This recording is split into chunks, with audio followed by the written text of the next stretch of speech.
You know how it goes. You either die a hero or live long enough to see yourself become corrupted by the Asgardian goddess of death. Wait a minute. This week is all about New Mutants, and it's actually the last episode that is purely New Mutants related. It truly is the beginning of the end for this run. I read issue 74 through 85 and New Mutants Annual 5, which I should not have. Most of this fetch deals with New Mutants' adventures on Asgard. However, we must begin with the Aftermath to Inferno. The first two issues here, 74 and 75, have the Exterminators and the New Mutants finish up some cleanup from Inferno, and Gossamer leaves to save the team from fighting amongst each other. Good riddance. Afterwards, when the kids head home and discover the remnants of the mansion, they encounter Magneto, who fights Shaw for control of the Hellfire Club, and in doing so explains the entire plan he had in place since issue 200 of Uncanny. In the end, he outs Shaw and lets the kids go, with an open offer that they are welcome to join him once they come around to seeing his side.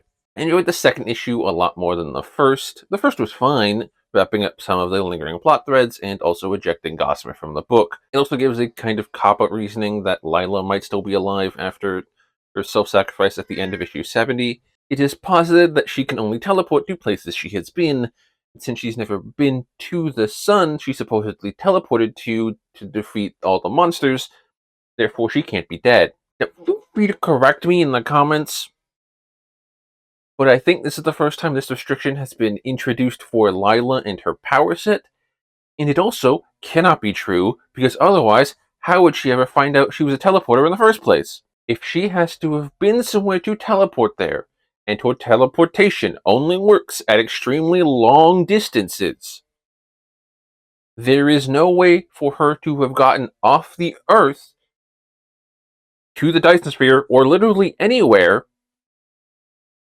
at all, because she will have never been there in the first place to have teleported there from Earth the first time she used her powers. This math ain't mathin'. That's kind of really it for issue 74, though. Issue 75, however, not only had the fight against Shaw and Megs, but had Magneto spilling out his entire plan during the fight. And I love it when a villain just spills out their entire plan like this. From what's said here, Magneto did actually want peace in a way, which is why he took the positions at Xavier and Hellfire Club. He wanted to bring together all of the larger known mutant groups to form a sort of coalition that helped each other instead of infighting with each other. Now, I may be out of line here, but I think, especially in this scenario, if your only goal is peace for a specific subset of people, you don't actually want peace. You want power. Peace should be a right for everyone, not a privilege for some. Based on his own words within this issue, he kind of proves my point immediately, because when he took the job at Xavier's, he was already thinking and acting like a dictator of mutant kind. Thinking of the X-Men as a kind of personal defense force, a security team. And so when mutant kind was actually threatened with the massacre of the Morlocks, Magneto took it as a sign that he was not going to accomplish his goal in the peaceful way he had hoped. Whether it be against evil mutant groups like the Marauders or humans, the only response he now saw viable was dominance. This conflicted with the X-Men's desire to help not just mutants, but everyone, which was taught to them by Chuck.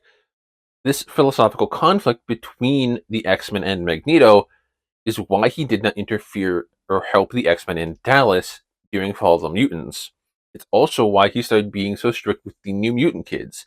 He didn't want them to be individuals, he wanted them to be his obedient army. I adore this breakdown of Magneto's character and his goals since his turn to good post Uncanny 200. It does solidly put him back on the side of villainy now, but it adds a level of nuance to his actions and reasoning that is very welcome.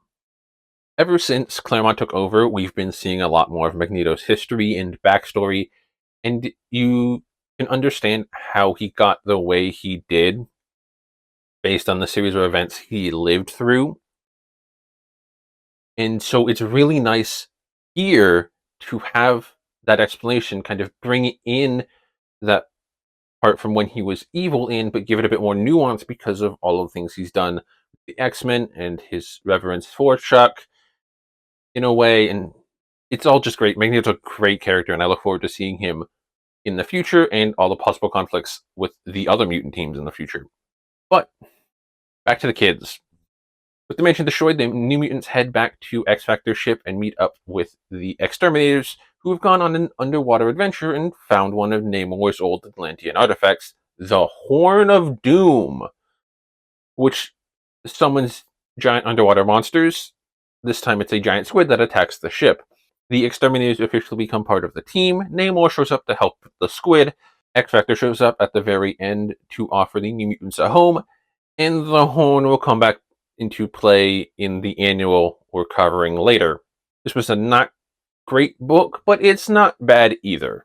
This brings us to the meat and potatoes of the batch, the Asgard Arc. This is not the entire arc, it wraps up in issues 86 and 87, but 77 through 80 and 82 through 85 make up about 90% of this arc and cover the entirety of it through the final climactic battle. Dani's status as a Valkyrie is becoming her undoing as she's possessed by Hela and goes on a rampage until Doctor Strange sends her and most of the team to Asgard, where they learn that Hela has turned all of the Valkyries to her side and using them to bring not only the dead but also the living to Hela to bolster her army so she can kill Odin and take over Asgard. On paper, this seems like a decent plot, but it just goes on for way too long and ends up feeling bloated and just spinning its wheels most of the time. This plot is 8 of the issues I read this week, plus the 2 I haven't even read yet. And I feel like if you could condense this story, you could cut like 2 of them out, and you would end up with a much stronger arc. One of my big issues is just the amount of characters we end up following. By halfway through, we end up having 4 different groups to follow, plus scenes for Hela and other side characters like E-Tree and Doctor Strange. You have Sam, Rain, Richter, and Roberto who are trapped in Hela's castle. You have Warlock, Boom Boom, and the Wolf Prince who manage to escape the castle. Skids and Rusty are left on Earth, captured by the Freedom Force, and all of Volstag's fucking kids for some reason. And each one of those groups introduces us to even more characters to keep track of. The Warriors 3, Boulder and Camilla, the Ancient Wizard Tiwaz, the Valkyrie Mist, Scourge, Vulture, plus the characters I've already mentioned, like Strange and the Freedom Force. Like, fuck, man! You might as well add in Thor and Loki into this and just make it a fucking Thor book! Sure, these characters don't show up in every issue, but it's still a lot, and most of it just feels unnecessary. Like, why did Boulder and the Warriors 3 have to be found in other realms? Why couldn't they just be in Asgard or trapped in Hela's castle like Scourge was? Why use Mist as the helpful Valkyrie when Dani could have served the same purpose and actually been used more, especially with an arc that involves around her? Why leave Skids and Rusty behind at all? Is it just to set up Rusty versus Vulture in issue 86? I don't know, man. This arc's just disappointing. It could have been maybe not some of the best arc and definitely not Demon Bear level, but it still could have been really good, and it just wasn't. Despite my gripes, I did still enjoy myself for the most part with this arc. I enjoyed the characterization and development of these characters, specifically Boom Boom and Sam, and while I am a little annoyed that Rusty and Skids got left behind, the revelation that the US government never gave back the mutant babies from Inferno and plans on using them for their own personal gain is an enticing plot that I'm excited to see where it goes. I'm hoping that it actually goes somewhere. That's about it, though. I don't really have anything else to say about this arc. It has its moments, but it just feels too crowded and too long. So, let's move on. New Mutants 81. This issue was made to make sure the book didn't miss its deadline, as clearly issue 82 wasn't going to get there. So it has Claremont return for one final time. Most of the time, this book takes place in the past. According to the Marvel Wiki, it's between issues 44 and 45, but they don't list a source for that info, and there isn't anything that tells you that in the story itself. Based on what information is provided in the story, it can really go wherever in the New Mutants timeline so long as the entire original cast is together at the mansion. Amara has a crisis of faith after watching a bad movie about the Romans and Hercules' adventure, and then her praying that I actually summons the real Hercules, who she then challenges to prove he is who he says he is, as she doesn't believe him. I'm super happy to see the entire classic team hanging out, just being kids, especially after everything that's happened to them. I really do miss this crew and Claremont's writing. That said, man, it would have been great if this Amara focused issue happened earlier in the book when she was actually on the fucking team still. It might have actually endeared more readers to her character and made her leaving the team have some actual emotional weight instead of just feeling like she was being written out to pare down the cast. This story is actually pretty good, with the whole thing being based around faith, not only in what you believe, but also faith in yourself. This issue reminded me a lot of previous issues like 41 and 52. Beyond them being from the Claremont run, they are both one-off issues that focus on a specific character and tell a story involving a specific personal message. My main gripe with this issue is just kind of the ambiguous ending thanks to this fucker's mere existence. God, I fucking hate you! Finally, we have New Mutants Annual 5.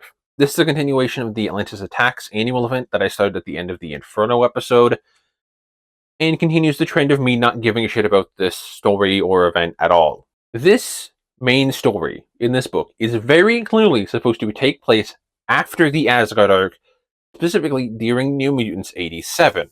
The Marvel Wiki states that it can't take place during New Mutants 87 and has to take place after New Mutants 77. And I don't know why. The only reason it gives is Storm. Storm is not in this book at all. She is not mentioned, and she is not seen in the background. She is also not in New Mutants 87 because I looked. I know she is involved with the event because the X-Men Annual is part of this event, so maybe that might shed some light on things, but I doubt it. I do not understand this continuity note for this specific annual, especially because it contradicts the one on the page for New Mutants 87, which says that this annual takes place between the panels of that issue. And I know I'm preaching to a brick fucking wall because it's Marvel continuity, so it's never going to make sense. But for my recommendation, read this after New Mutants 87. I haven't even read New Mutants 87, but read this after that, because it'll probably make a bit more sense, and there's no reason it can't take place then. Anyways, the team returns from Asgard and gets accused of stealing the Horn of Doom again, and then they team up with their accusers to save Atlantis from a monster that's been summoned by the Horn's real thieves. Namorita is here, and also Surf, who are a trio of mutant Atlanteans who I'm not entirely sure we'll ever see again. I will say the second story here is kind of fun. Boom Boom meets the artist and goes on a fourth wall breaking dream to find out who the cutest man in Marvel is, which ends up being the youngest Power Pack kid. Whatever, I got more enjoyment from this than the main story, so there's that, I guess. These annual events continue to be the bane of my existence. Neither one has been about anything I actually care about, and while they are able to keep my attention for the most part, they never leave a positive, lasting impression or feel worthwhile. This Atlantis one especially, at least with the High Evolutionary one, the main stories weren't that interconnected, so they just kind of read like normal one-off issues with a guest appearance and some mediocre backup stories. That's all I got this week. This book continues its unfortunate decline from a must-read series to a book that's just good, but nothing all that special. I'm sure I'll have more to say on that topic when I finish the book in the coming months, so I hope you all enjoyed this video, and if you did, please hit the like button and comment down below your thoughts. Next week is back to Excalibur with the start of its first big arc, so subscribe, hit that bell, and I will see you then.